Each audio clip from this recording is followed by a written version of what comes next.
Dios bendiga a nuestro amado pastor Esteban Bohr por sus enseñanzas maravillosas que nos edifican cada día. Les saludamos desde República Dominicana. Larga vida y salud para usted y su familia. Abrazos fraternos y bendiciones del Señor para todos los que escuchen este sermón. A Dios sea la gloria.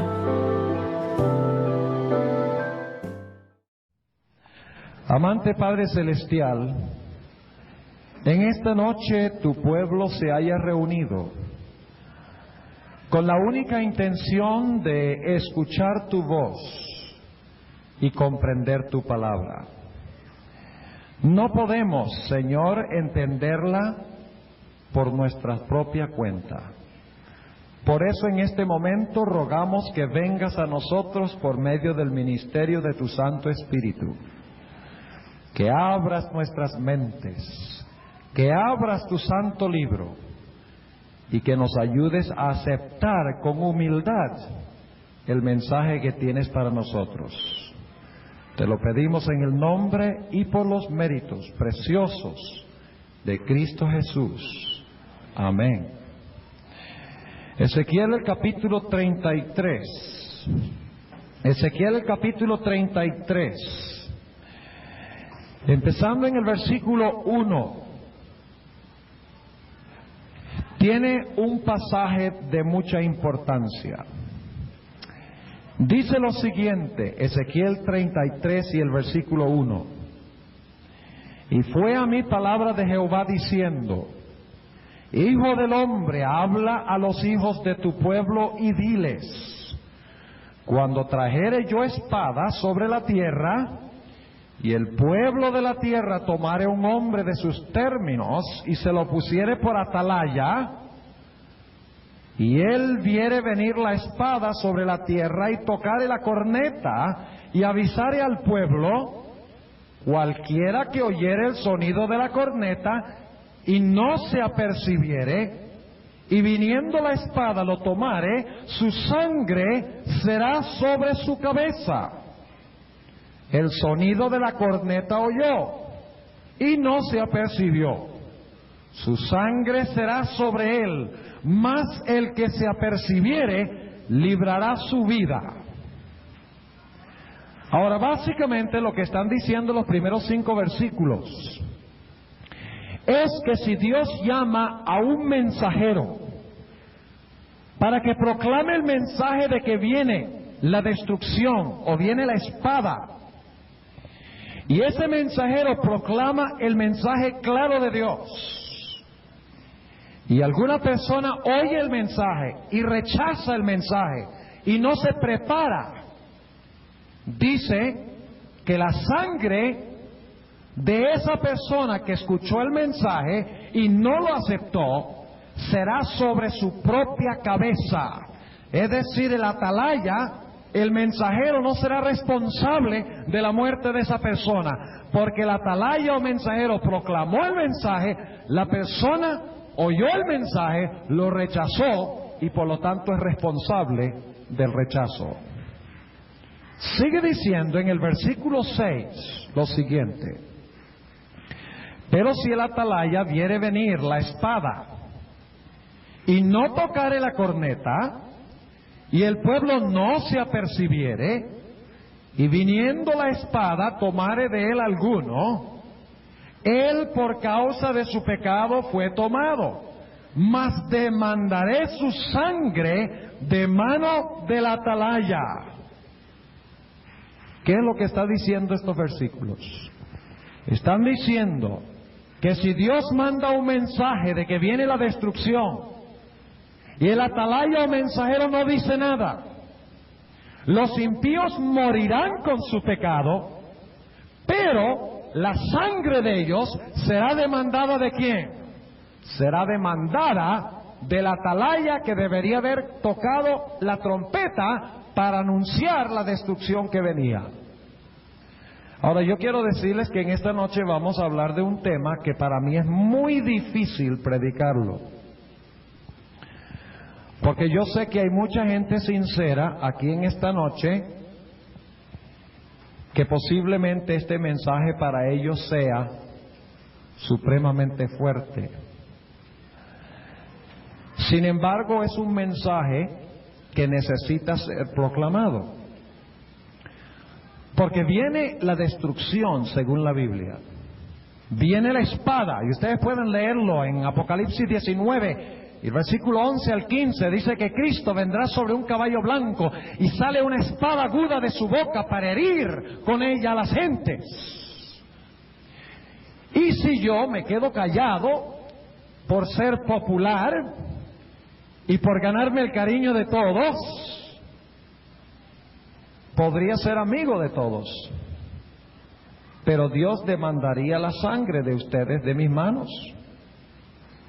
Y por esa razón, a veces nosotros los pastores tenemos que proclamar mensajes que no son populares.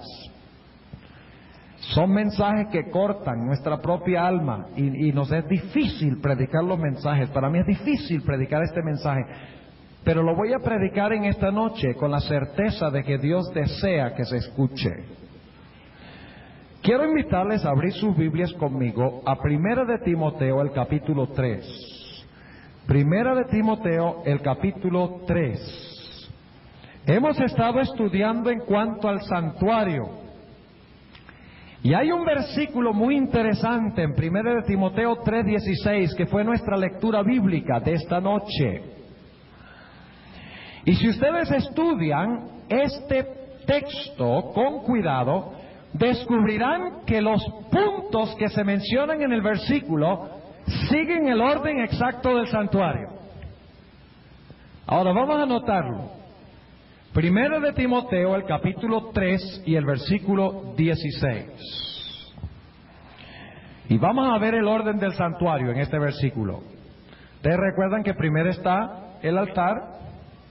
El cordero se escogía antes en el campamento y se traía por la puerta oriental al altar. Luego venía el lavacro, luego venía el candelabro y los panes y el altar, y finalmente el arca donde se encontraba la ley, que representaba el juicio o la separación de los buenos de los malos, y luego el festival de tabernáculos, donde se descansaba en el cielo. Ahora, en este versículo vamos a encontrar todos estos puntos en su orden exacto. En realidad, toda la Biblia se puede explicar desde la perspectiva del santuario, porque hemos notado en nuestro estudio de que el santuario explica todo el plan de salvación. Así que cualquier porción de la Biblia que nosotros estudiemos, podemos entender esa porción mejor apelando al santuario. Así que cuando leamos versículos, cuando leamos pasajes, pensemos qué relación tiene ese pasaje, qué relación tiene ese versículo con el santuario. Ahora vamos a leer 1 Timoteo 3:16. Y sin contradicción, grande es el misterio de la piedad. ¿Qué clase de misterio? El misterio de la piedad. Ahora, ¿de qué consiste el misterio de la piedad? Consiste en el ministerio del santuario, de comienzo a fin. Vamos a notarlo en las expresiones que se usan a continuación. Y sin contradicción, grande es el misterio de la piedad.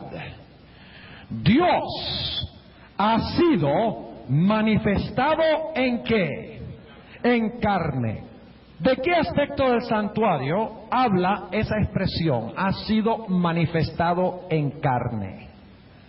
Está hablando de la encarnación ¿de quién? De Cristo. Noten lo que se nos dice en el Evangelio según San Juan. El Evangelio según San Juan, el capítulo 1 y el versículo 14, que ustedes conocen bien, lo hemos leído antes durante el transcurso de la semana. San Juan 1:14 dice: y aquel verbo fue hecho ¿qué? Carne y habitó entre nosotros. Así que la primera parte que encontramos aquí, donde dice Dios ha sido manifestado en carne, está hablando de la encarnación del Señor Jesucristo. Y la encarnación de Jesucristo tiene básicamente dos etapas.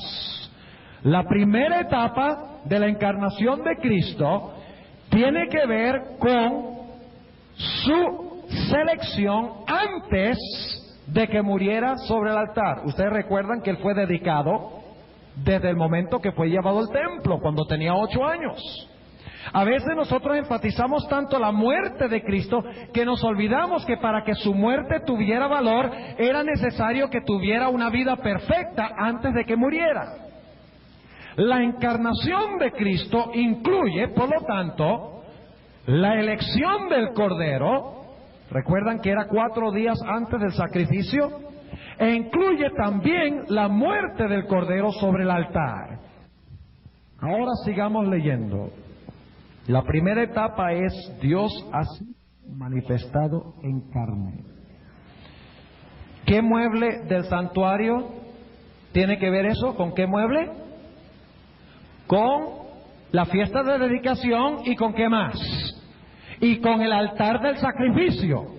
Está hablando de la muerte de Cristo en la carne. Si ustedes leen 1 de Pedro 3:18, dice claramente que Jesús fue muerto en la carne.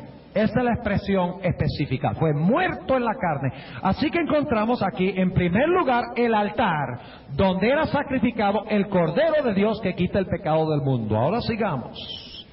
Dios ha sido manifestado en carne. ¿Ha sido qué? Justificado ¿con qué? Con el Espíritu. Ahora, ¿qué hubiera sucedido si Jesús hubiera permanecido muerto? ¿Qué hubiera comprobado eso? De que su sacrificio no era ¿qué? Acepto por el Padre. Pero aquí dice que Jesús no solamente se encarnó, no solamente fue muerto en la carne, sino que el Señor Jesucristo fue justificado en el Espíritu. Ahora, ¿qué quiere decir eso? Justificado en el Espíritu. Está refiriéndose a la resurrección de Cristo.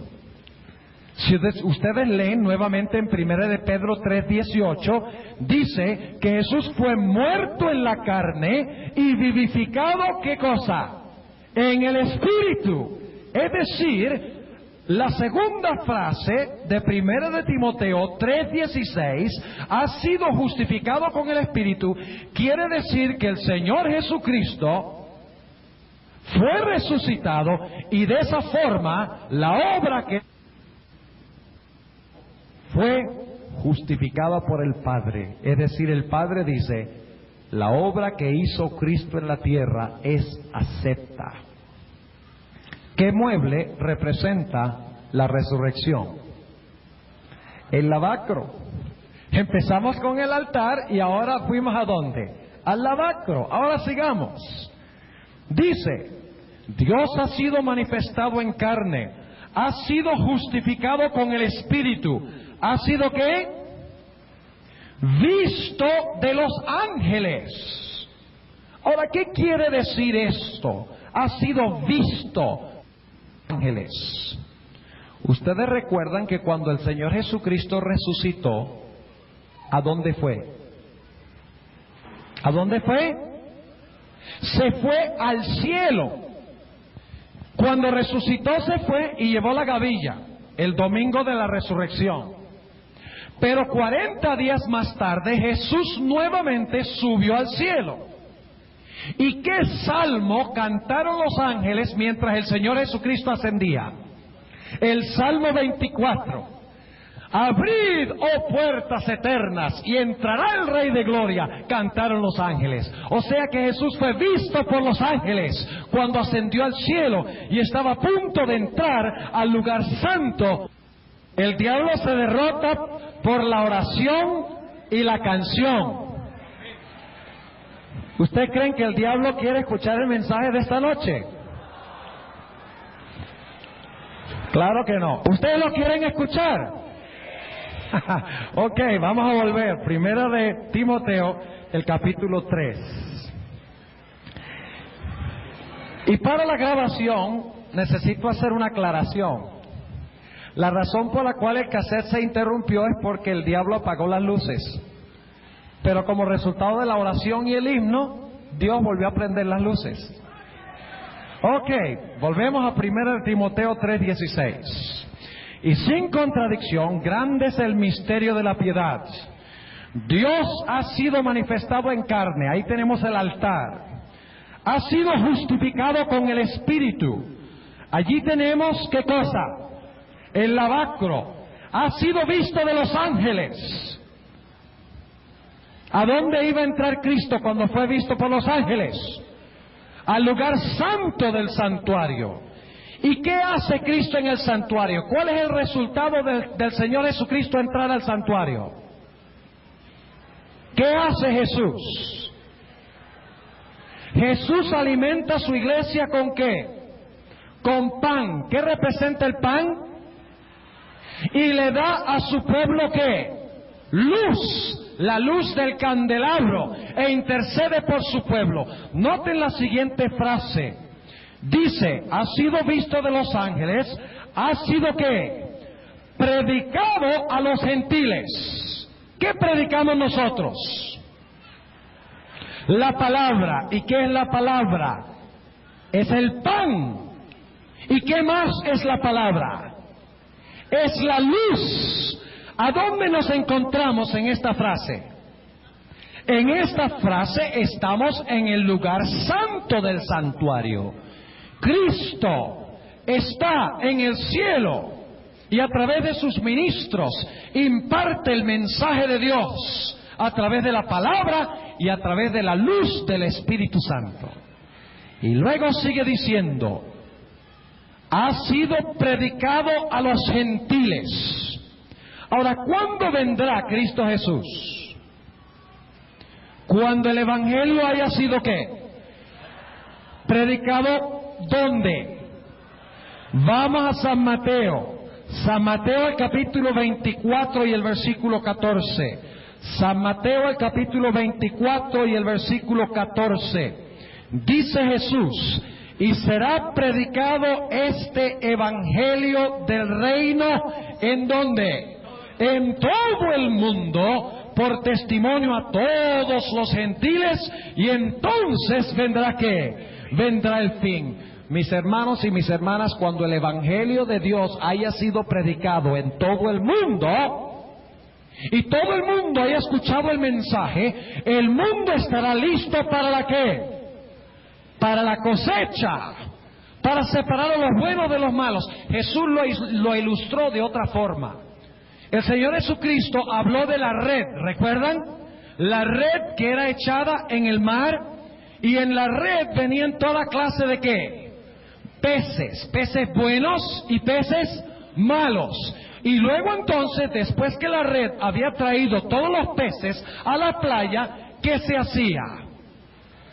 Se separaba los peces buenos de los peces malos. De la misma manera, la predicación del Evangelio a los gentiles llevará a que todo el mundo crea en Cristo y crea el mensaje de Cristo o rechace el mensaje de Cristo. Y cuando cada ser humano haya aceptado o rechazado, ¿qué sucederá?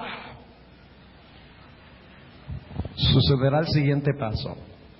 ¿Qué quiere decir entonces esta frase, ha sido creído en el mundo? En la parábola de la red representa la predicación del Evangelio.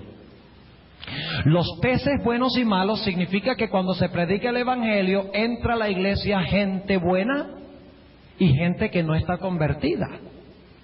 Y algún día, cuando la red haya sido echada en el mundo y se haya pescado todo, Cristo hará que la separación final. ¿En qué apartamento del santuario estamos ahora? ¿Dónde se hacía la separación entre buenos y malos? En el lugar santísimo, en el día de la ¿qué? De la expiación. ¿Y cuál era el siguiente festival después del día de expiación? ¿Cuál era? La fiesta de tabernáculos. Ahora noten la última frase de 1 de Timoteo 3:16. Ha sido ¿qué? Recibido en gloria.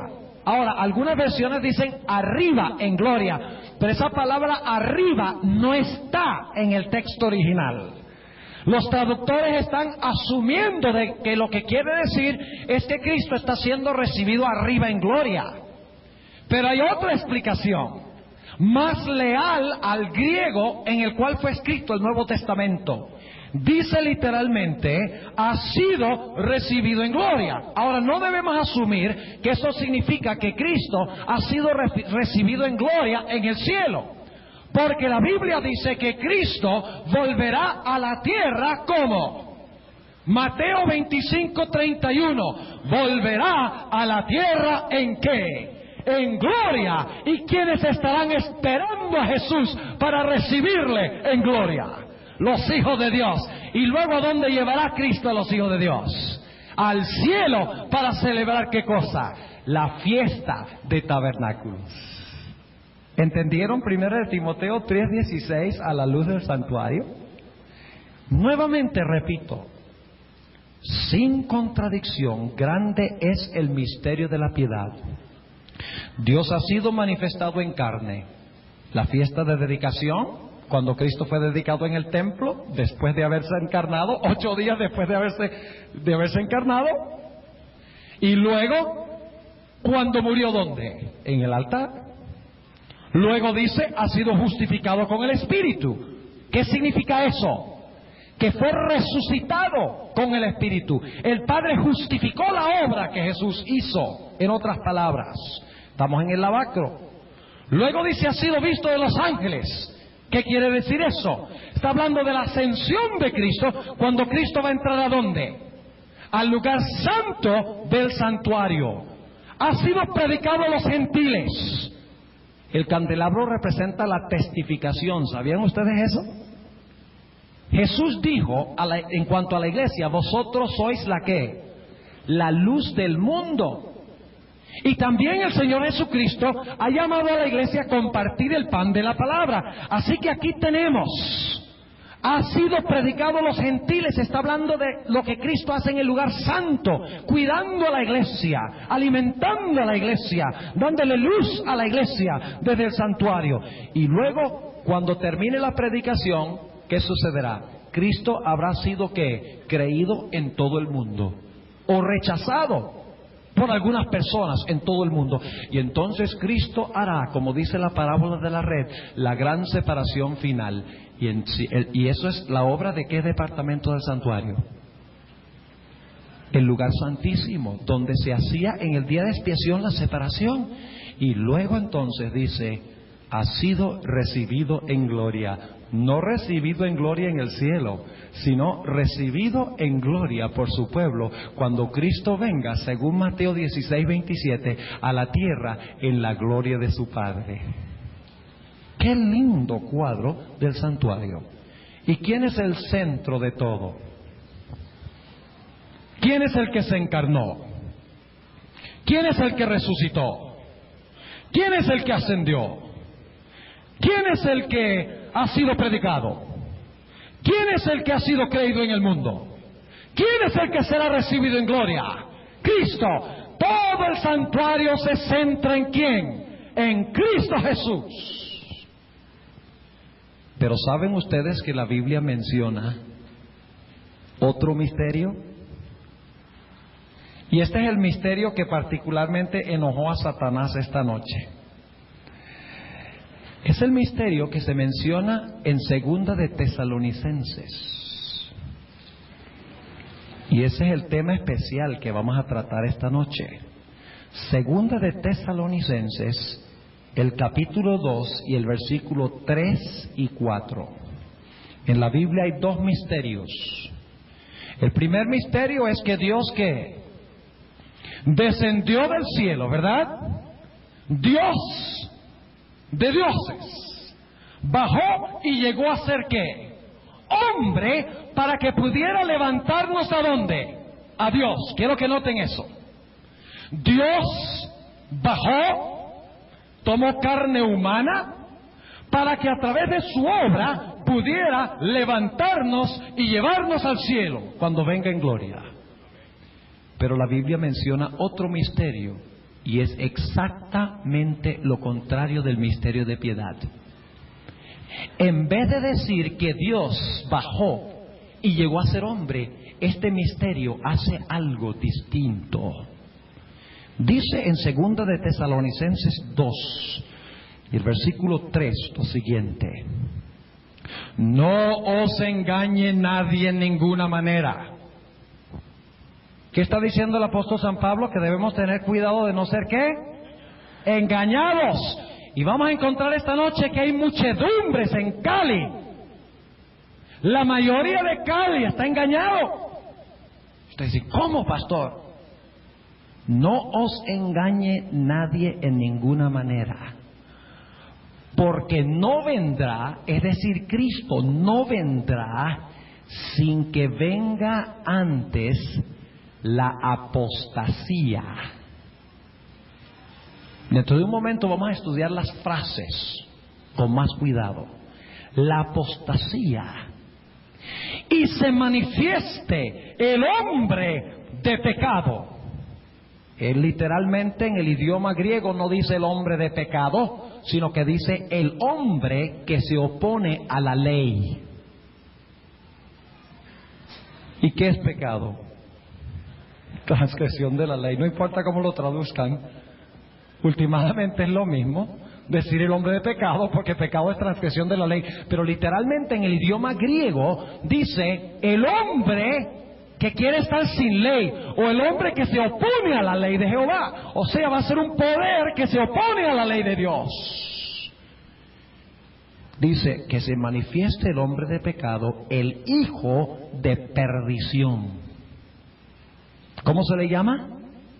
Al misterio de iniquidad se le llama uno cuyo nombre es el hijo de ¿qué? De perdición. El versículo 4 habla del espíritu del misterio de iniquidad. Dice, oponiéndose y levantándose contra todo lo que se llama Dios o que se adora. Es decir, que en vez de instar a la gente que adoren a Dios, el misterio de iniquidad se opone a la adoración a Dios y pide que se adore ¿a quién? A Él. Es uno que está en competencia con la adoración a Dios, oponiéndose y levantándose contra todo lo que se llama Dios o que se adora. Recuerden esa palabra. Tanto que se asiente en el templo de Dios como Dios, haciéndose parecer Dios. El misterio de la piedad es que Dios se rebajó de su trono en el templo y llegó a ser ¿qué? Hombre. El misterio de la iniquidad es lo contrario. Es un hombre que, aunque es hombre, se va a sentar en el templo de Dios y va a pretender ser ¿qué? Dios. Es decir, que el misterio de piedad es cuando Dios desciende y se hace hombre. El misterio de iniquidad es un hombre que pretende ser ¿qué? Dios. Exactamente lo contrario. Y ambos se sientan ¿dónde? En el templo. Ahora, lo primero que necesitamos entender es ¿qué es el templo? La mayoría de los cristianos dicen que este templo es el templo allá en Jerusalén que se va a construir algún día por los judíos. El problema con esa interpretación es que no está respaldada por el Nuevo Testamento, ni por la Biblia. Por eso lo primero que necesitamos entender es qué es el templo de Dios. Porque si queremos saber dónde se va a levantar el anticristo o dónde se va a levantar el hombre de pecado, el hijo de perdición, necesitamos saber qué es el templo para saber a dónde se va a levantar. Así que vamos a notar lo que la Biblia dice en cuanto al templo. Y dejar que Él mismo nos explique qué es el templo. ¿Qué les parece? Dejemos que Pablo nos diga qué es el templo. La mayoría de las personas ponen sus ojos en Israel y dicen, algún día se va a edificar el templo y allá se va a sentar el anticristo y va a tener el número 666 en su frente y eso viene muy pronto. Pero eso no es lo que dice Pablo. Vamos al libro de Efesios. Efesios, el capítulo 2. Y vamos a ver qué es el templo. Efesios, el capítulo 2. Y empezando en el versículo 19. Efesios 2 y el versículo 19. Así que ya no sois extranjeros ni advenedizos. Está hablando de los que estaban alejados de Cristo cuando Cristo vino a la tierra, los que estaban sin esperanza y sin Dios en el mundo. Dice, así que ya no sois extranjeros ni advenedizos, sino juntamente ciudadanos con los santos y domésticos de Dios. Es decir, ustedes han sido nacionalizados como hijos de Dios, han sido adoptados como hijos de Dios. Y luego dice el versículo 20, edificados. ¿Quiénes están edificados? Los santos. Ese es el contexto.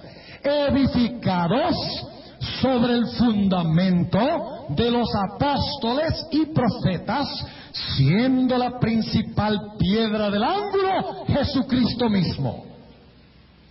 Versículo 21. En el cual, es decir, en Cristo, en el cual, compaginado, es decir, coordinado, porque una construcción tiene que estar coordinada, en el cual, compaginado todo el edificio va creciendo para ser un templo santo en el Señor. El templo que se va a construir es un templo de piedras. El fundamento es un fundamento de cemento. La piedra angular es una gigantesca piedra que se va a conseguir en algún lugar de la tierra de Israel. ¿Qué dice la Biblia? ¿Qué dice el mismo apóstol San Pablo? San Pablo define el templo como los santos de Dios, edificados sobre Cristo y sobre las enseñanzas de los apóstoles y los profetas. Este es el templo de Dios. El templo de Dios es la iglesia.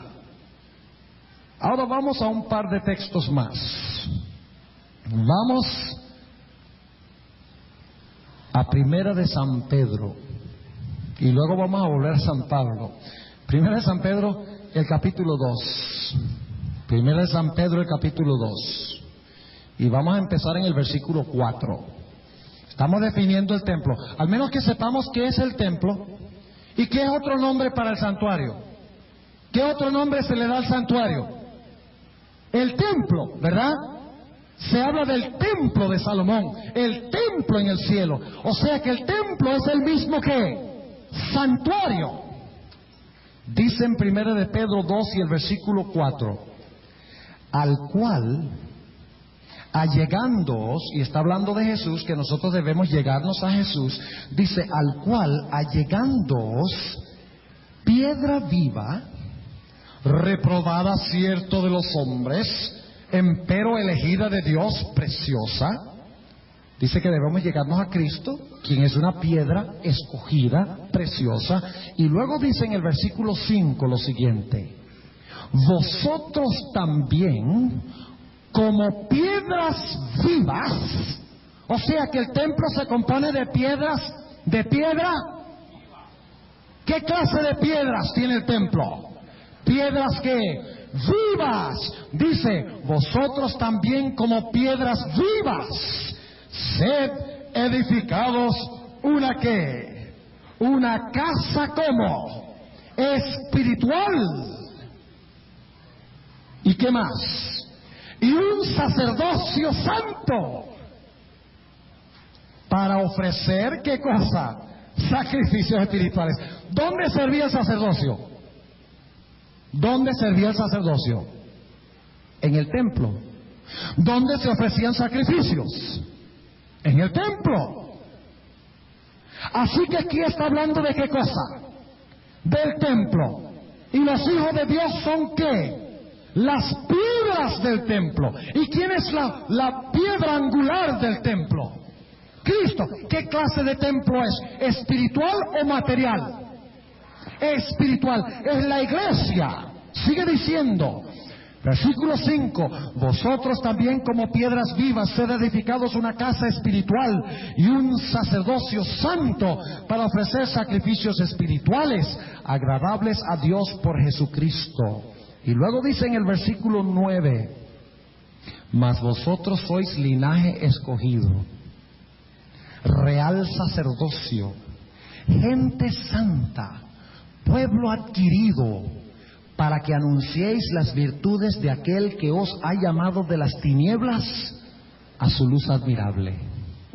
¿El templo es espiritual o es material? ¿Qué es el templo? El templo es la iglesia. Vamos a 1 de Timoteo. ¿Y quién escribió 1 de Timoteo? ¿Quién? San Pablo. Y nosotros acabamos de leer el versículo 16 al comienzo de nuestro tema esta noche, ¿verdad? Pero ahora vamos a leer el versículo 15 para captar el contexto, para que ustedes se den cuenta que está hablando este versículo 16 de lo que se hacía en el templo.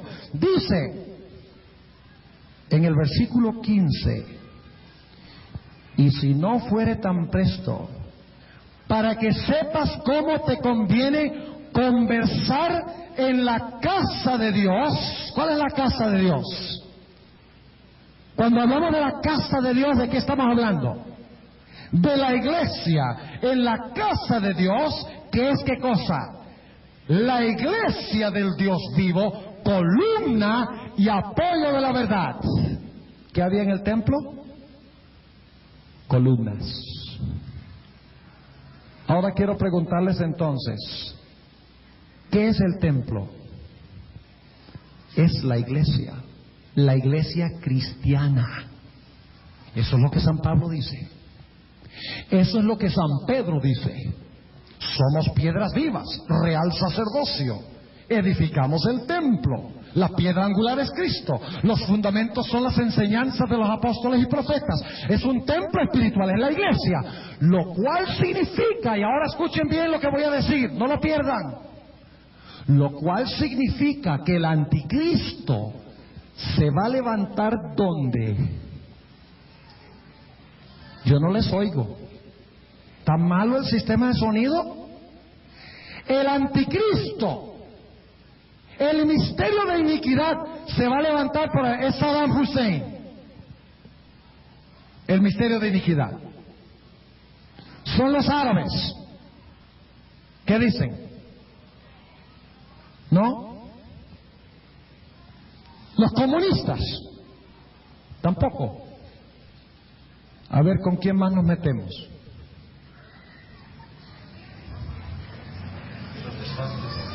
¿Dónde se va a levantar el anticristo?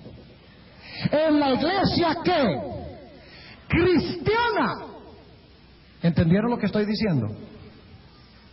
Ahora, estudiemos un poquito más este asunto. Dice en Segunda de Tesalonicenses, volvamos allá un momento, Segunda de Tesalonicenses, el capítulo 2, dice lo siguiente en cuanto a este poder que se levanta en el templo, que es la iglesia. No se pongan a buscar al anticristo en Palestina, ni se pongan a buscarlo en ninguna otra parte. El anticristo se levanta dentro de la misma iglesia, y vamos a ver varias evidencias más a continuación. Dice que Cristo no vendrá sin que antes venga la ¿qué? La apostasía. Ahora yo quiero preguntarles, ¿qué es apostasía según la definición bíblica? ¿Qué es apostasía? Es una persona que una vez confesó ¿qué? La verdad de Dios, una persona que enseñó y creyó y practicó la verdad de Dios, y en determinado momento ¿qué hace? Abandona la fe pura que tenía. ¿Entiende lo que estamos diciendo? La palabra apostenae en el griego se usa para hablar de un barco que está en un muelle y se le suelta la cadena que une al barco con el muelle, y el viento de repente empieza a llevarse al barco del puerto. Por eso el apóstol San Pablo dice que no seáis llevados de aquí para allá por todo que viento de doctrina.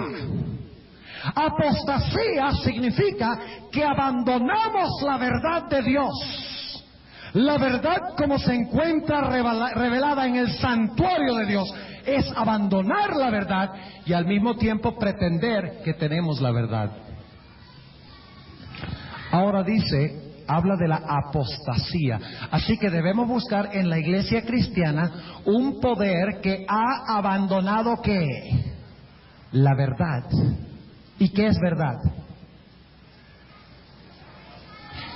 Juan 17:17 dice: santifícalas con tu verdad, tu palabra es verdad. Es decir, que la apostasía va a ser un desvío de la palabra, un poder que se va a levantar dentro de la iglesia cristiana, que es un poder apóstata, porque se sienta en el templo, pero está en apostasía, ha abandonado la verdad de Dios. Dice que se llamará el hombre de ¿qué? El hombre de pecado, o el hombre que quiere estar. 7:25 hay una profecía muy interesante.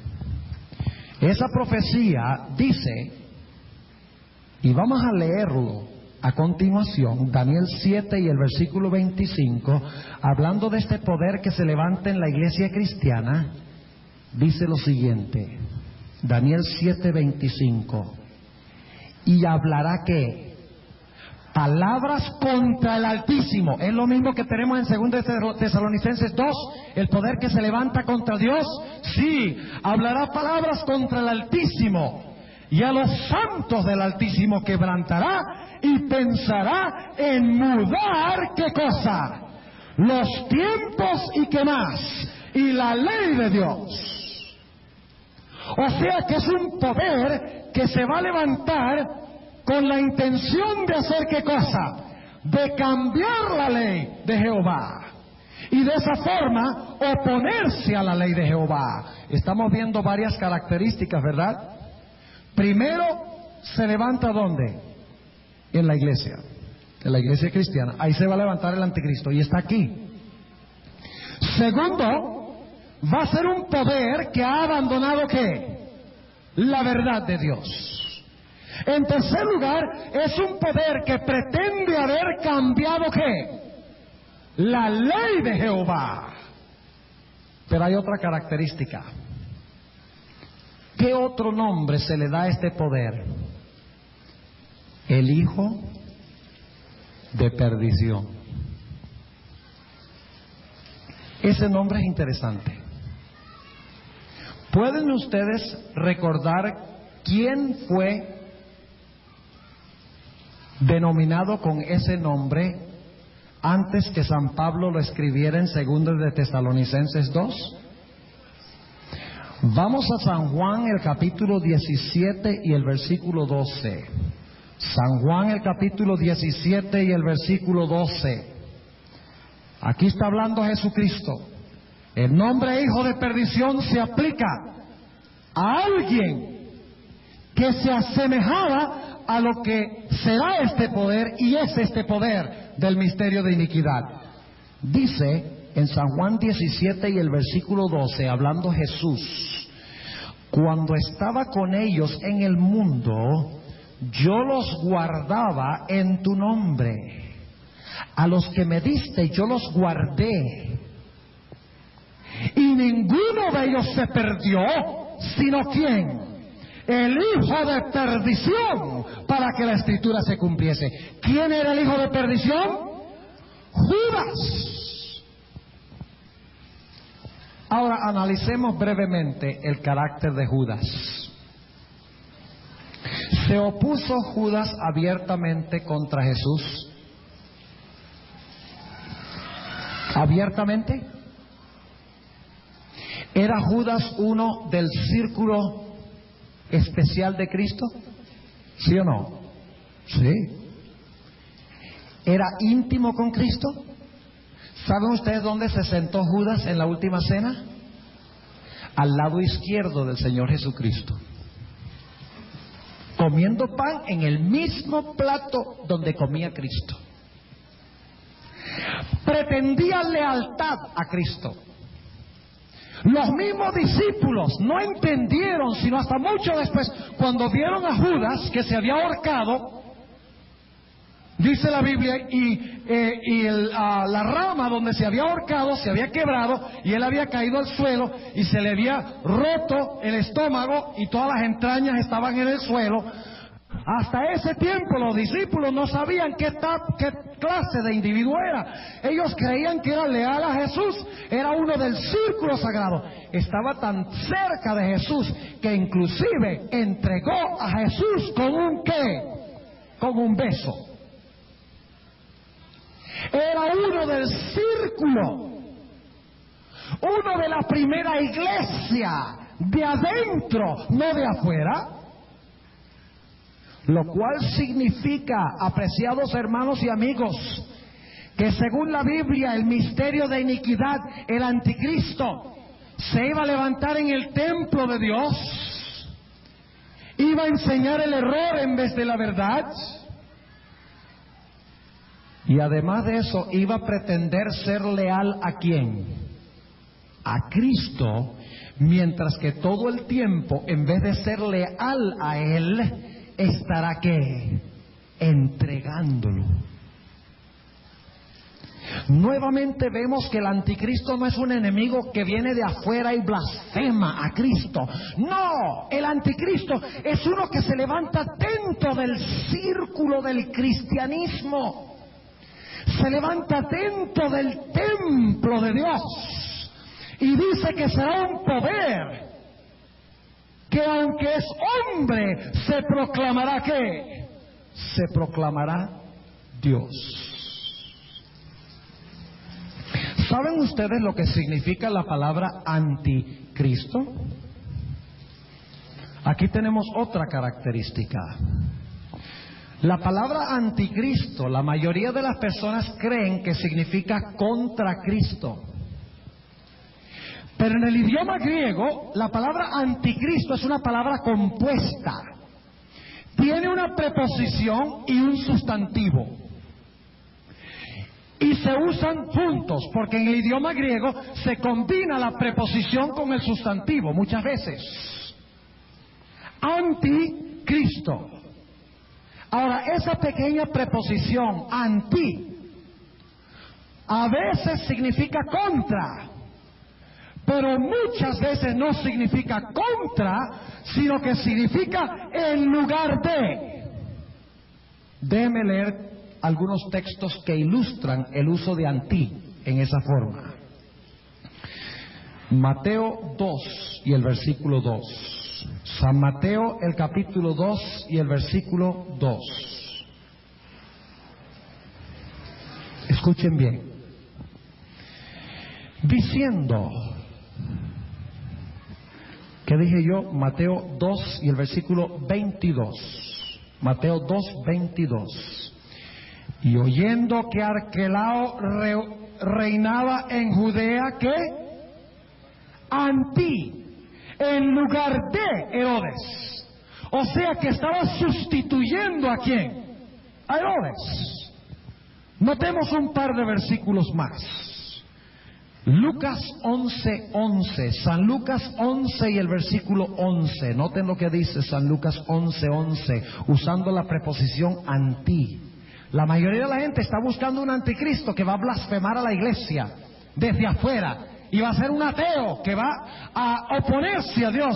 Pero ese no es el retrato que da el apóstol San Pablo aquí. Lucas, el capítulo 11 y el versículo 11 declara lo siguiente: ¿y cuál padre de vosotros, si su hijo le pidiere pan, le dará una piedra?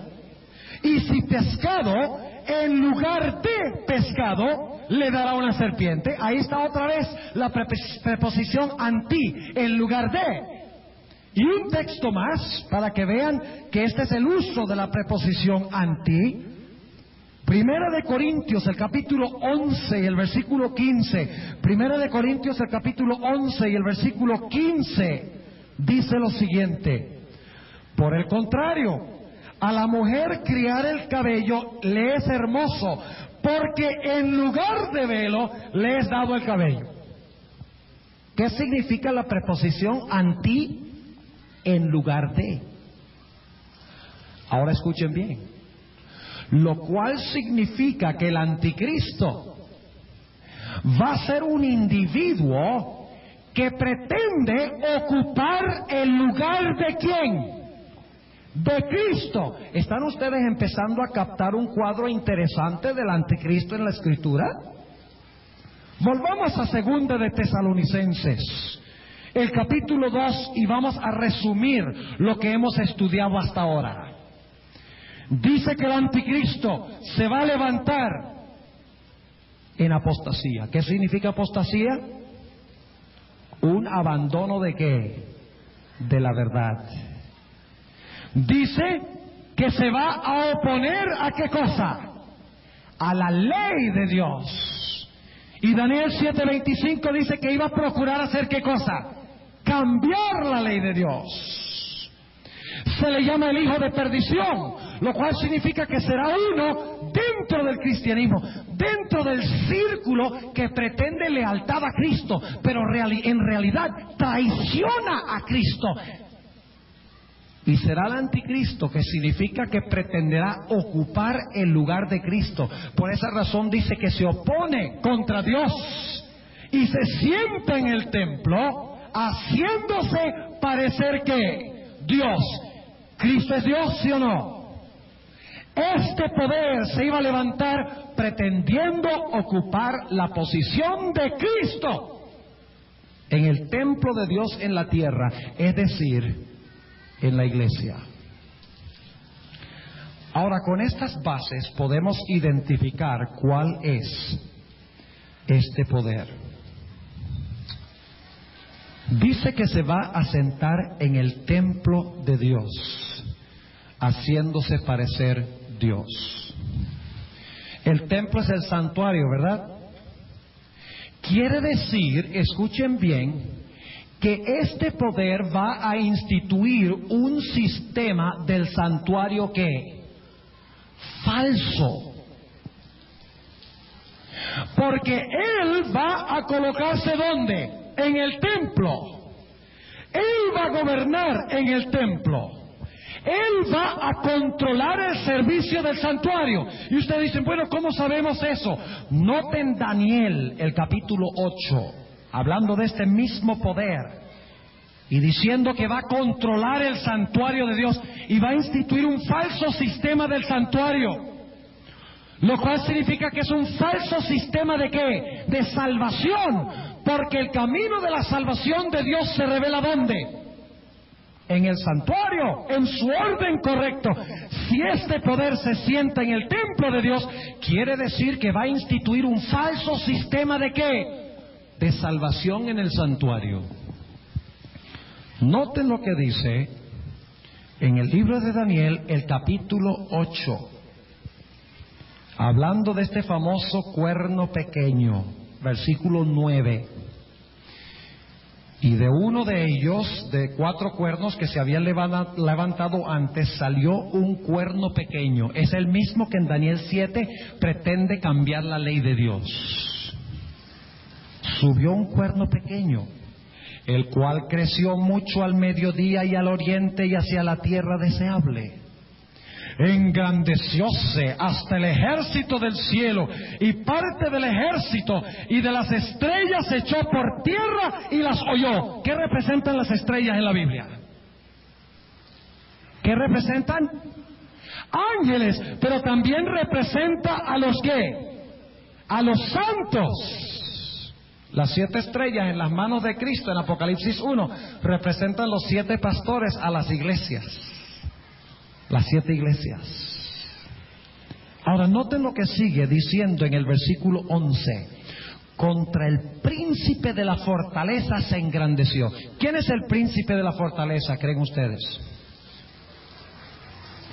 ¿Saben ustedes que hay un solo lugar más en toda la Biblia donde se usa esa expresión príncipe de la fortaleza? Un solo otro lugar donde se usa esa expresión en toda la Biblia. Josué 5. Vamos a buscarlo para ver quién es el príncipe de la fortaleza. El príncipe de la fortaleza. Josué, el capítulo 5. Josué, el capítulo 5. Y vamos a leer algunos versículos que encontramos aquí. En el versículo 13. Josué 5:13. Y estando Josué cerca de Jericó, alzó sus ojos y vio un varón que estaba delante de él, el cual tenía una espada desnuda en su mano. Y Josué, yéndose hacia él, le dijo: ¿eres de los nuestros o de nuestros enemigos? Y él respondió: no, mas el príncipe del ejército. Es la idéntica expresión que encontramos en Daniel, el capítulo 8, idéntica. Aquí se traduce príncipe del ejército, allá príncipe de la fortaleza, pero la expresión griega es exactamente idéntica. Se identifica como el príncipe del ejército de Jehová. Ahora he venido. ¿Y qué hizo Josué?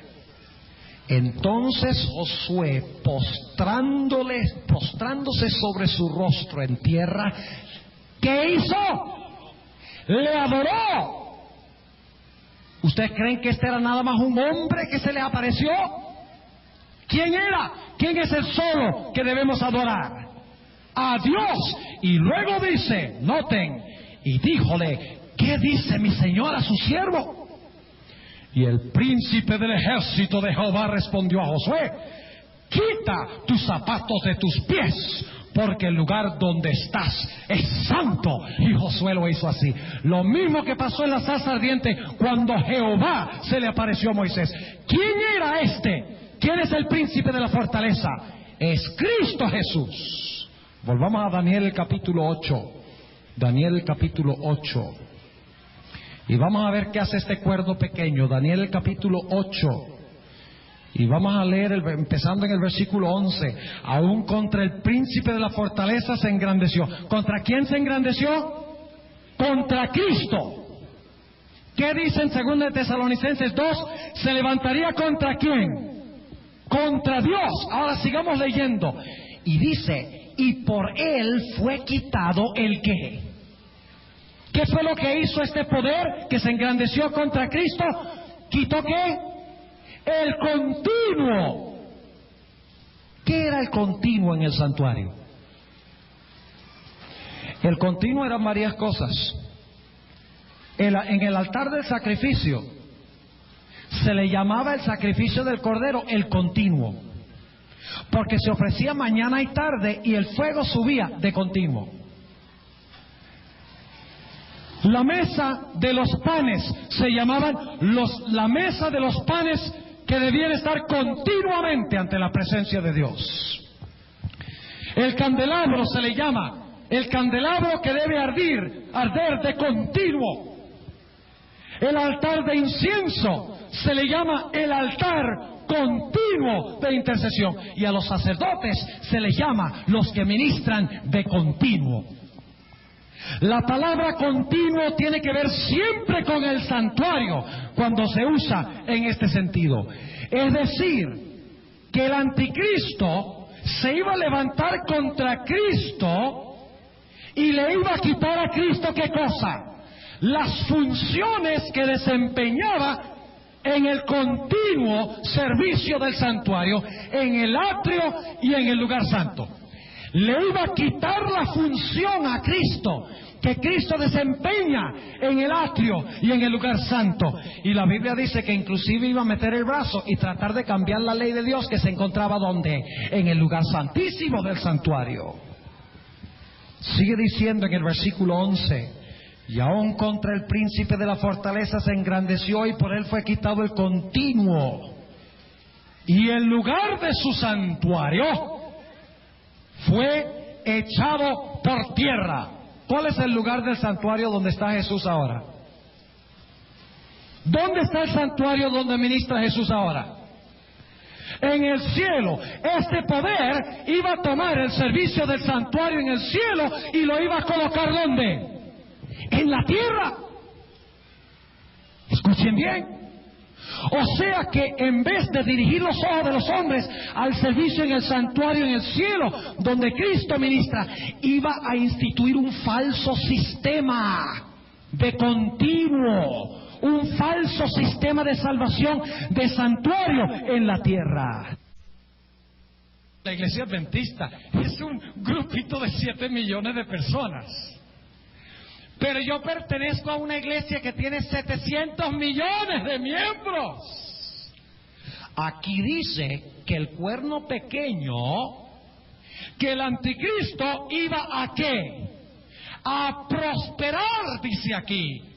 Así que no crean que no iba a prosperar. El diablo, permitido por Dios, puede traer ¿qué? Puede traer prosperidad para que la gente crea que ese movimiento es el movimiento que verdadero de Dios. Ahora, yo no sé si ustedes están entendiendo lo que estoy diciendo, pero lo que estamos diciendo en esta noche, apreciados hermanos y visitas, es lo siguiente: que el anticristo o el misterio de iniquidad es un poder en la tierra que iba a establecer un falso sistema de santuario aquí en la tierra. Lo acabamos de leer. De esa manera, quitándole a Jesús en el cielo sus funciones como sumo sacerdote celestial. Es decir, que iba a tomar todo lo del santuario en la tierra y lo iba a colocar ¿dónde? En la tierra, para que la gente, mirando este falso plan de salvación en la tierra, pensaran que se están salvando, pero al no mirar a Cristo en el santuario celestial, en vez de salvarse, ¿se iban a qué? Se iban a perder. En esta noche, apreciados hermanos y visitas, estamos hablando de asuntos de vida y muerte. Esto no es una exposición meramente académica. Estamos hablando de un asunto que tiene que ver con salvación o perdición. El que siga al hijo de perdición, ¿qué pasará con ese? Se perderá. Por eso es importante que sepamos cuál es este poder que ha colocado un falso santuario en la tierra, un falso sistema de santuario en la tierra, engañando a los hombres a que piensen de que ese es el modo de salvarse, cuando en realidad el método de salvación está en el cielo. Es decir, el anticristo coloca un falso sistema de salvación en la tierra y proclama que ese sistema es de Dios. Hablemos del santuario ahora. Y ahora voy a hablar claro. Y yo sé que aquí hay visitas que pertenecen a diferentes iglesias. Pero este tema en esta noche lo estamos estudiando de la Biblia. Y hay que dejar que la Biblia hable. Y yo les digo que no quiero ofender a nadie, pero a veces la Biblia es como una espada de dos filos, y si ustedes lo atraviesan, una espada de dos filos duele. Pero es preferible un poquito de dolor ahora que mucho dolor después. Porque la Biblia dice, y escuchen bien lo que estoy diciendo, la palabra de Dios dice que nosotros debemos permitir que la palabra de Dios haga la cirugía en nuestro corazón ahora, que corte el pecado ahora. Si no, esa misma espada de dos filos saldrá de la boca de Cristo y en vez de sacar el pecado, nos destruirá con el pecado. Por esa razón es que debemos escuchar lo que Dios dice en esta noche. Estamos exponiendo de la Biblia. Debemos buscar un sistema en el cristianismo que pretende lealtad a Cristo, pero al mismo tiempo procura ocupar el lugar de Cristo y establece un sistema de salvación contrario a la verdad de Dios, como se encuentra en la palabra. Ahora, ¿cuál es ese sistema? No se los voy a decir todavía. Les voy a dar las características y al final ustedes me van a decir quién es. En primer lugar, lo que tiene el templo son fundamentos. Vamos a pasar por las partes del templo rápidamente ahora. El edificio del templo necesita ¿qué cosa? Fundamentos. Ahora, según leímos en Efesios 2:20, ¿quiénes son los fundamentos de la iglesia? ¿Quiénes? fundamentados sobre los apóstoles y ¿qué? Y profetas. ¿Qué quiere decir esa expresión? Fundamentados sobre los apóstoles y los profetas. Los profetas son ¿de cuándo? Del Antiguo Testamento. ¿Y quiénes son los apóstoles? El Nuevo Testamento. Es decir, que la verdadera iglesia se fundamenta, escuchen bien, sobre las enseñanzas ¿de qué? De la Biblia, del Antiguo y el Nuevo Testamento. ¿De acuerdo? ¿Cuántos están de acuerdo con lo que estoy diciendo? ¿Creen ustedes que una iglesia puede enseñar contrario a la Biblia y decir, esta iglesia es apostólica? ¿Cómo puede una iglesia decir que es apostólica si no enseña y practica lo que practicaron y enseñaron los apóstoles? O lo que enseñaron los profetas en el Antiguo Testamento. El templo de Dios se fundamenta ¿sobre qué? Sobre los apóstoles y profetas, las enseñanzas del Antiguo y el Nuevo Testamento. Pero como el anticristo coloca un falso sistema de salvación, en vez de fundamentar la iglesia sobre los apóstoles y los profetas, fundamenta la iglesia sobre ¿quiénes? En vez de fundamentarlo sobre la Biblia, fundamenta el templo sobre ¿qué? La tradición. Que es como ¿qué? Como la arena. ¿Recuerdan la parábola de Jesús de la arena y la casa que fue edificada en la piedra? ¿Y qué pasó cuando vino la tormenta con la casa que estaba edificada sobre la arena? Se desplomó. Ahora sigamos. El templo no solamente debe tener fundamentos, que son los apóstoles y los profetas, armonía con el Antiguo y el Nuevo Testamento, sino que también el templo tiene una piedra principal. ¿Y quién es esa piedra principal? Cristo. Note lo que dice nuevamente Efesios 2 y el versículo 20. Efesios el capítulo 2 y el versículo 20. ¿Quién es la piedra angular de la iglesia? Efesios el capítulo 2 y el versículo 20 dice: edificado sobre el fundamento de los apóstoles y profetas, siendo la principal piedra del ángulo Jesucristo mismo. ¿Quién es la principal piedra del ángulo del templo? Cristo. Pero el falso sistema del santuario debe proponer otra piedra principal del ángulo. Un hombre que en la tierra pretende ser Dios. Están empezando a captar un cuadro interesante. Ustedes recuerdan que una vez el Señor Jesucristo le dijo: tú eres Pedro, y sobre esta roca edificaré mi iglesia. ¿Saben ustedes que la falsa iglesia dice que la roca era Pedro y sus sucesores? Hay un solo problema con eso, y es que la Biblia dice que la piedra principal del ángulo del templo no es Pedro, sino Cristo. Es decir, que esta iglesia coloca a Pedro donde debe estar ¿quién? Cristo. A sus sucesores donde debe estar ¿quién? Cristo Jesús. ¿Están empezando a captar algo interesante aquí? ¿Qué quiso decir Jesús cuando dijo: tú eres Pedro y sobre esta roca edificaré mi iglesia? Noten, Jesús estaba hablando y dice: tú eres Pedro, tú eres Pedro, y sobre esta roca edificaré mi iglesia. Sería ridículo decir: tú eres Pedro y sobre esta roca edificaré mi iglesia. Hubiera dicho: tú eres Pedro y sobre esa roca. Pero no dice esa roca, dice: sobre esta roca edificaré mi iglesia. El Nuevo Testamento repite vez tras vez tras vez que la piedra principal del ángulo del templo de Dios es Cristo. Los fundamentos son el Antiguo y el Nuevo Testamento.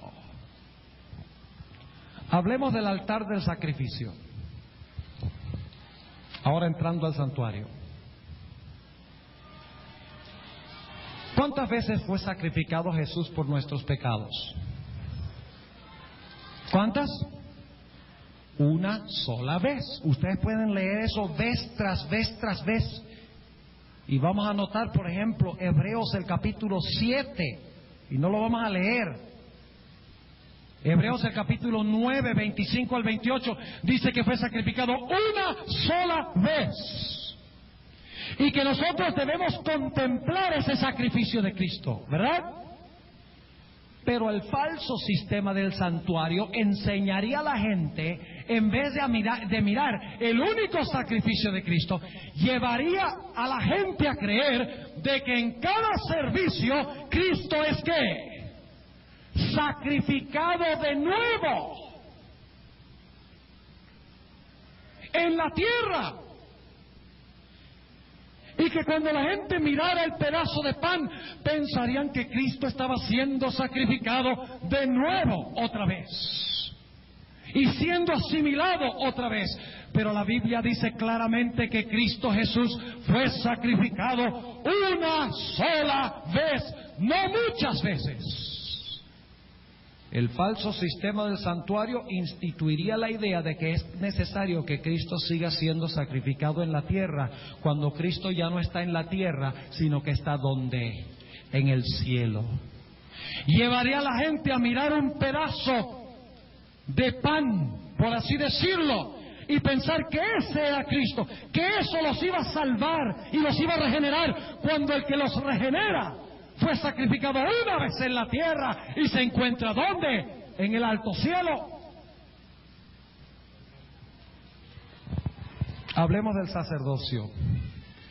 Según la Biblia, ¿cuántos sacerdotes tenemos nosotros?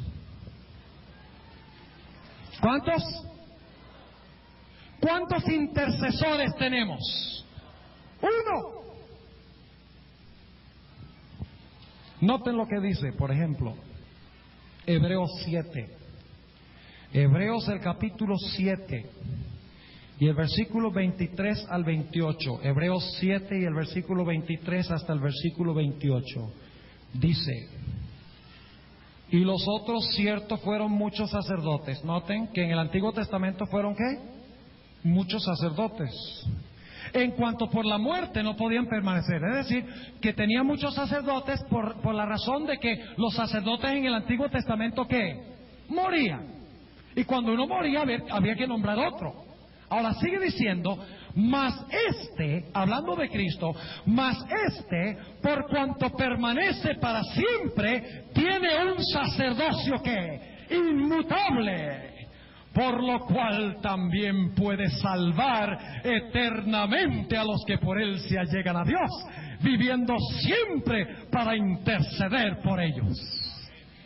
¿Quién es el gran sumo sacerdote de la iglesia? ¿Cuántos verdaderos sacerdotes hay? Uno, según dice Hebreos. Pero este sistema falso del santuario diría que hay muchos sacerdotes en la tierra y que hay que pedirle perdón de pecados a ellos. En vez de dirigir los ojos al cielo, dirigiendo los ojos a seres humanos, hombres pecadores. Hablemos de la fuente. ¿Qué representa la fuente? El lavacro, ¿qué representa? El bautismo. ¿Cómo dice la Biblia que nosotros debemos ser bautizados? ¿Y cuándo? ¿Sabían ustedes que el Señor Jesucristo fue bautizado cuando tenía como 30 años? No fue bautizado cuando era un bebé. ¿Sabían ustedes que el apóstol San Pedro y San Juan y muchos de los otros discípulos fueron bautizados cuando eran adultos? El etíope en Hechos 9 fue bautizado adulto. El carcelero de Filipos fue bautizado adulto. En la Biblia todos los que se bautizaron adultos, porque es necesario creer, arrepentirse y estudiar doctrina para ser bautizado según la Biblia. Y un bebé no puede hacer eso. ¿Cómo dice la Biblia que debemos ser bautizados? Un poquito de agua bendita en la cabeza. No, Señor. La Biblia dice que debemos ser sepultados, según Romanos 6. Jesús fue sepultado, porque la Biblia dice que entró al agua y salió del agua. Es decir, que Jesús fue sumergido debajo del agua. El verdadero bautismo contempla el bautismo de adultos y contempla el bautismo por inmersión. Pero el falso sistema diría, no, el bautismo es de bebés y es por aspersión. Hablemos del pan, en la mesa de los panes. ¿Qué representa el pan, según la Sagrada Escritura? El pan representa a Cristo y su palabra, porque la palabra es Cristo, ¿qué? En forma escrita. ¿Recuerdan que hablamos de eso anoche? El pan es la Biblia.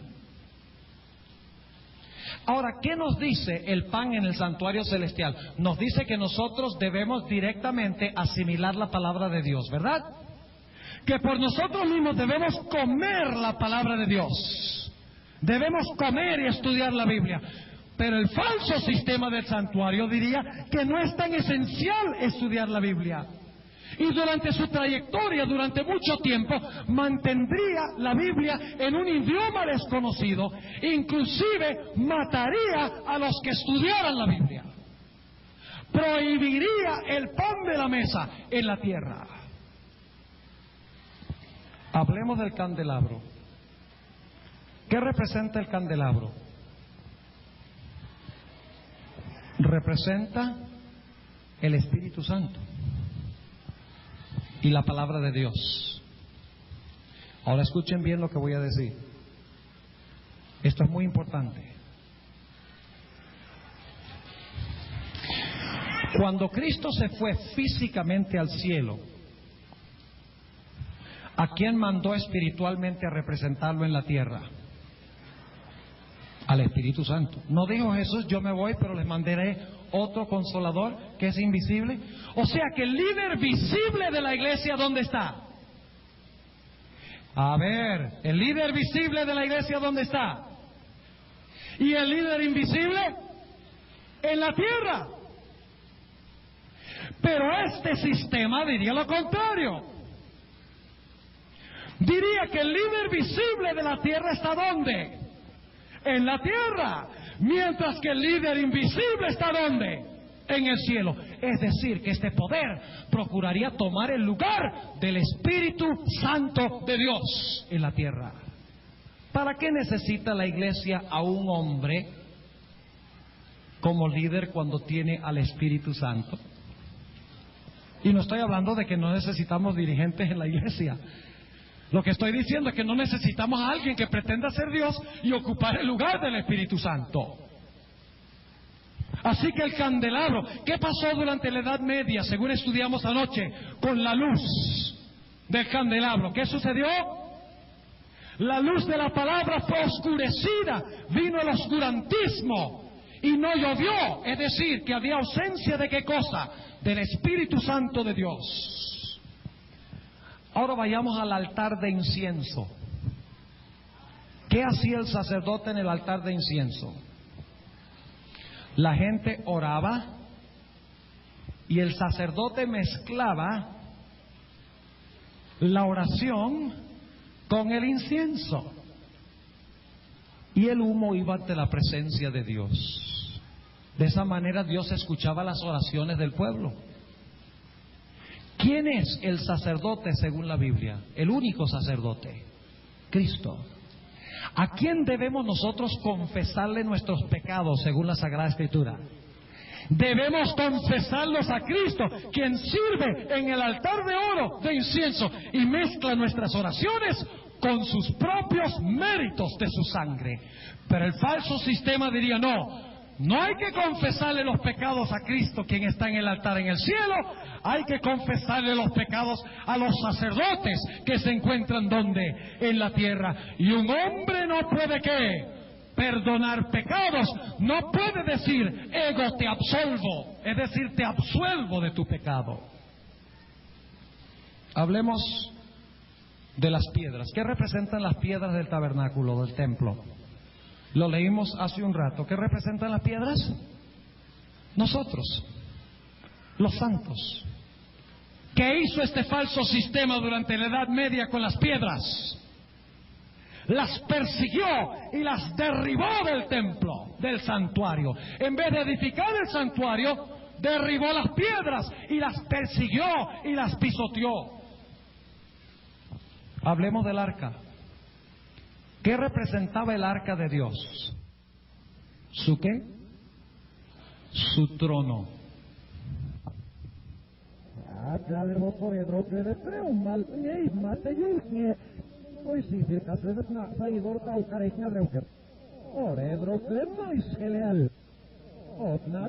Llegamos al centro de lo que estamos hablando en esta noche. Porque según Segunda de Tesalonicenses, el capítulo 2, se nos dice que en la tierra iba a haber uno que iba a procurar ocupar el puesto de ¿quién? De Dios. Iba a sentarse sobre un trono en la tierra e iba a pedirle a todas las personas que lo miraran a él como Dios. Todas las personas que le hicieran caso a él como Dios. En vez de mirar a Dios sobre su trono en el cielo, en el santuario celestial, iba a dirigir los ojos de los hombres a un hombre en la tierra. ¿Y qué se encontraba dentro del arca? La ley. ¿Y cuál mandamiento se encuentra en la ley? ¿El mandamiento del qué? Del sábado. ¿Por qué adoramos a Dios? Porque Él es nuestro ¿qué? Creador. ¿Y cuál es la señal de que Él es nuestro creador? El sábado. Es decir, ustedes recuerdan que dice en 2 de Tesalonicenses 2 que este se iba a levantar contra todo lo que se adora. Yo no puedo adorar a Dios sin guardar el sábado. Una vez que conozco el sábado, porque el sábado me recuerda que Dios es el creador. Y adoro a Dios porque es el creador. Y la señal es su santo día, el sábado. Cuando adoro en el sábado, estoy diciéndole a Dios, yo reconozco que tú eres mi creador y mi redentor. Pero el falso sistema se iba a sentar sobre el trono. ¿Y qué iba a hacer? Iba a meter su mano dentro del arca e iba a ¿qué? A cambiar uno de los mandamientos. ¿Cuál? ¿Cuál mandamiento creen ustedes que el diablo odia más que cualquier otro? ¿Por qué? Porque el cuarto mandamiento identifica ¿qué? Al verdadero Dios. Así que iba a meter la mano e iba inclusive a escribir un mandamiento diferente que el cuarto mandamiento de Éxodo 20, el mandamiento del sábado. Ahora yo les quiero preguntar entonces, ¿qué hace el misterio de iniquidad con el santuario de Dios?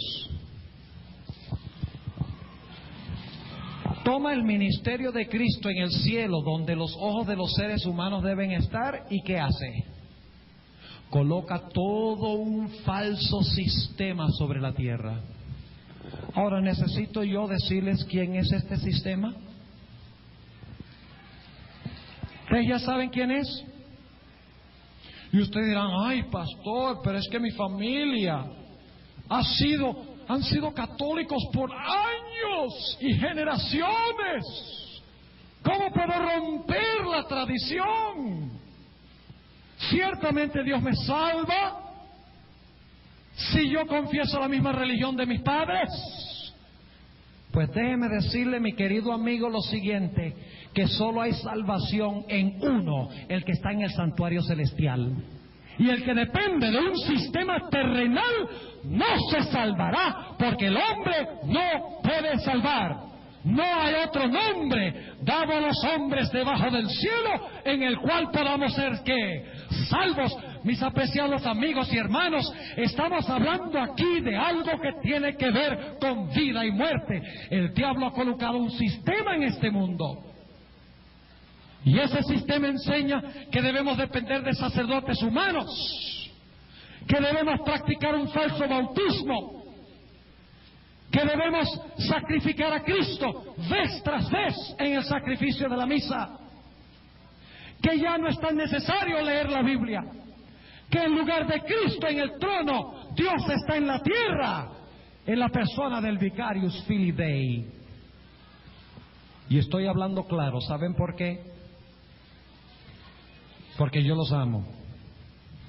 Y ustedes dirán, pero pastor, ¿cómo puede usted predicar un mensaje tan duro si usted nos ama?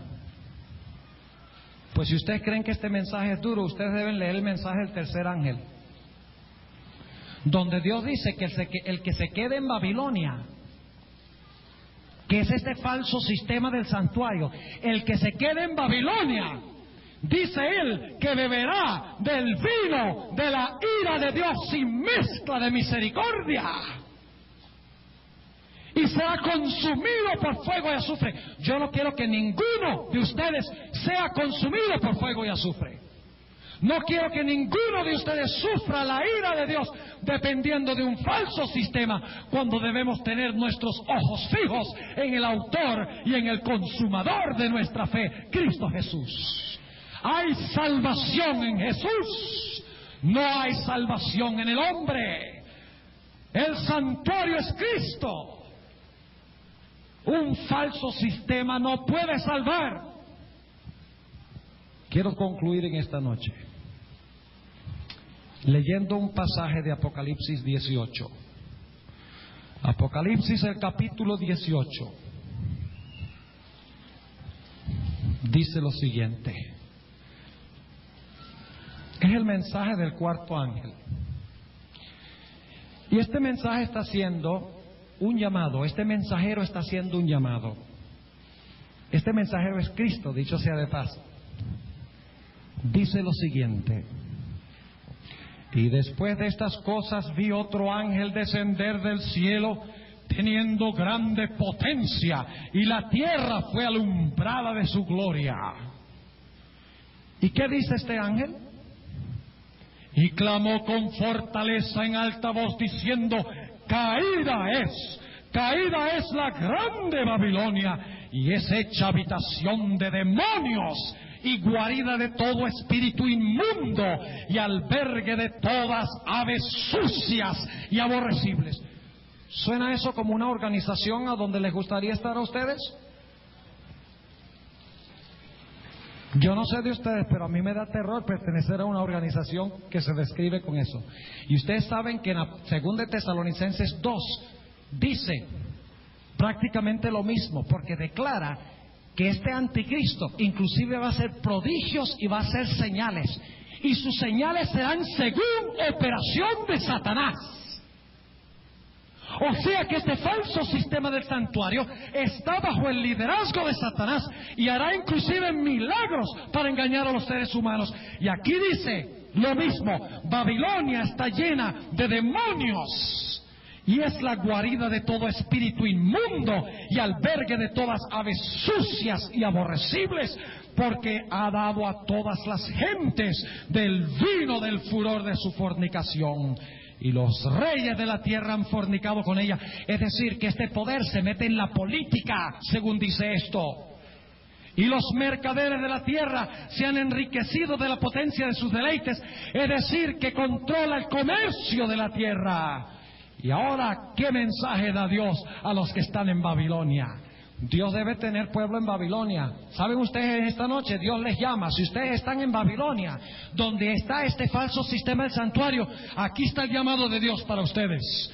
Y oí otra voz del cielo que decía: salid de ella, pueblo mío, porque no seáis participantes de sus pecados, y que no recibáis de sus plagas, porque sus pecados han llegado hasta el cielo, y Dios se ha acordado de sus maldades.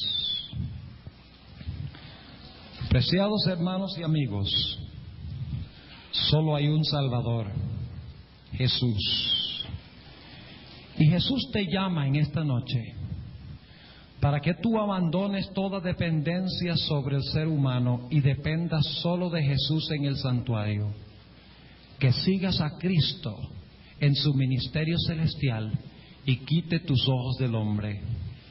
Yo quiero preguntar en esta noche a las visitas que nos acompañan, ¿cuántos de ustedes quieren decirle al Señor Jesucristo en esta noche: te doy gracias de que tú has presentado claramente en tu palabra la identidad del anticristo y yo quiero escapar de ese poder y quiero depender solo de Jesús? ¿Quieren levantar la mano? Agradecemos al Pastor Bohr por su... Dios bendiga a nuestro amado pastor Esteban Bohr por sus enseñanzas maravillosas que nos edifican cada día. Les saludamos desde República Dominicana. Larga vida y salud para usted y su familia. Abrazos fraternos y bendiciones del Señor para todos los que escuchen este sermón. A Dios sea la gloria.